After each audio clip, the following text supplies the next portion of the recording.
안녕하세요. 한약정신건강센터 김종우 교수입니다.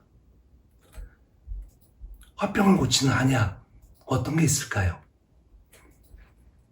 화병이라는 것은 화, 분노, 열을 특징으로 갖고 있기 때문에 한약이 매우 유용하게 활용이 됩니다. 자, 그렇다면 한약은 어떨 때 쓸까요? 두 가지의 기준을 볼 수가 있겠죠. 첫 번째는 그 사람이 갖고 있는 증상의 특징을 고려해서 약을 쓰는 경우, 두 번째는 그 사람의 체질에 따라서 쓰는 경우, 이렇게 두 가지로 나눠질 수가 있습니다. 일단 화병 환자 중에서 가장 특징적으로 분노를 유달리 호소하는 환자가 있습니다. 그런 환자 같은 경우는 주로 어떤 짜증, 분노, 그리고 특히 분노 행동들을 많이 드러나게 됩니다. 예를 들어서 욕을 한다든가 물건을 집어던진다든가 그런 어떤 충동적 행동을 분노와 함께 하게 되는 경우죠. 그럴 경우에는 억간산이라는 약을 기본으로 쓰게 됩니다.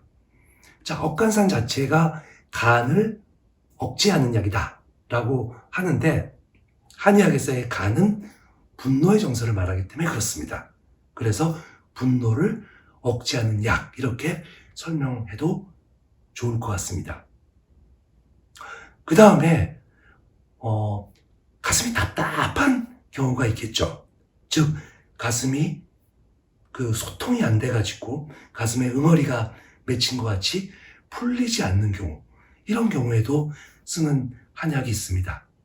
우리가 보통 교감단 혹은 소요산 같은 약들을 쓰게 되는데, 그 약재의 특성은 주로 막혀있는 길을 풀어주는 그런 효과를 갖고 있는 약들입니다.